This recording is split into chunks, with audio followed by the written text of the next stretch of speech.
మనము దేవుడికి సమర్పించేటువంటి కొబ్బరికాయలు కుళ్ళిపోవడం, పాడైపోవడము అరిష్టమా? లేకపోతే ఏదో ఒక పెద్ద ఆపదకు కారణమా? తప్పనిసరిగా అవి ఎటువంటి ఆపదను కలిగించవు. సహజంగానే కొబ్బరికాయలు మనం దేవునికి సమర్పించే సందర్భాల్లో లేత కొబ్బరికాయలను ఎన్నిక చేసుకుని తీసుకొస్తే ఈ సమస్య రాదు. ఒకవేళ పొరపాటున మనము ముదిరిపోయినటువంటి పాత కొబ్బరికాయలను ఈ దైవ కార్యక్రమాలకు వాడినప్పటికీ అది సమర్పించినప్పుడు పువ్వు రావడం, లేకపోతే కుళ్ళిపోవడం లాంటి సంఘటనలు తరచుగా జరుగుతూ ఉంటాయి.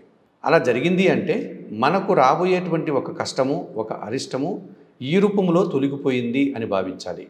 అంతేగాని ఈ కొబ్బరికాయ కొట్టినప్పుడు, భగవంతునికి సమర్పించినప్పుడు కుళ్ళిపోవడమో, లేకపోతే అదేదో ఇతరత్ర పాడైపోవడమో జరిగినప్పుడు మనకేదో ఇబ్బంది వస్తుంది అని అనుకోవడము పొరపాటు మాత్రమే. కనుక మనకు రాబోయేటువంటి ఒక అరిష్టాన్ని ఒక సింబాలిక్గా భగవంతుడు మనకు తొలగించాడని భావిస్తే సంతోషంగా ఉండగలుగుతాం.